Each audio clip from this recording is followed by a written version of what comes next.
Bismillahirrahmanirrahim. Assalamualaikum warahmatullahi wabarakatuh murid-murid. Waalaikumsalam.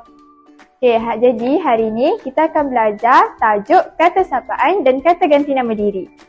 Okey, kita belajar hari ni dalam bentuk digital iaitu quizzes. Boleh? Boleh. Okey, jadi kamu semua boleh masukkan kod ini ataupun imbas QR yang di sana. Cikgu. Boleh ke tak? Boleh. Okey, sekarang dah cukup semua, kita mula, okey?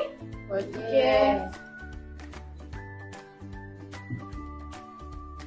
Okey. Selamat menjawab semua. So, ada 10 je soalan ni. 5 soalan sapaan dan 5 lagi soalan kata ganti nama diri. Oh, betul lah cikgu, saya jawab. Jawab lagi, cepat.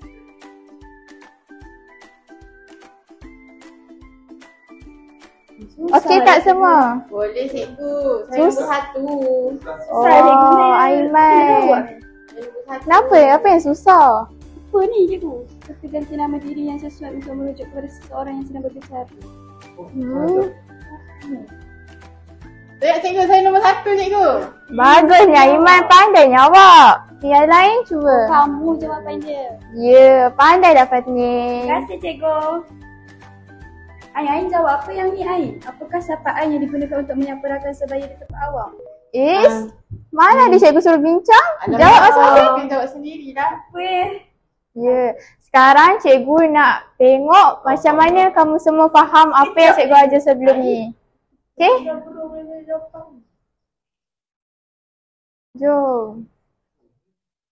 Salah lagi? Apabila Nazim kena marah.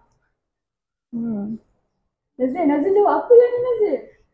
Kami. Patutnya Kami. Kami, okey. cikgu dah hadapan awak je ya. Maafkan saya cikgu.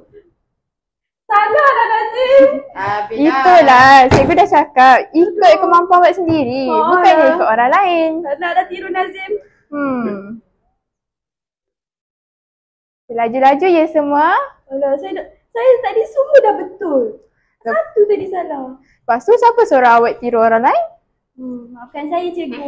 Okey, jadikan itu sebagai pengalaman, okey? saya dah siap. Tengok tu, nombor 1. Wah, bagusnya Iman. Okey, nampaknya awak betul-betul faham ni apa yang cikgu ajar sebelum ni. Betul. Okey. Kita tunggu kawan-kawan awak, okey? Baik cikgu. Patrin dah turun nombor 3. Ha, nampaknya macam tu. Untuk seorang perempuan yang lebih tua. Semua dah selesai ke? Alah. Tak adil. Okey, lagi 2 orang lagi. Nazim dah siap? Sikit lagi. Satu lagi. Okey. Siap. Saya dah siap Okey, cikgu. Nazim dah siap. Siap. Fatni dah siap. Saya dulu ya. Okey. Jadi, tempat pertama kita ada Ain Iman. Yang kedua kita ada Nazim Haikal. Dan yang ketiga kita ada Hajar Fatni. Kak, saya sepatutnya nombor 1 sebab Nazir tadi. Siapa suruh awak tiru? Ya, salah saya. Itulah salahannya. Okey, jadi nampaknya murid-murid ada yang dah faham sepenuhnya apa yang cikgu ajar sebelum ni. Ada yang faham sedikit dan ada yang dah faham cuma mungkin kesilapannya bila dia tiru orang lain. Okey, jadikan pengajaran lain kali ya.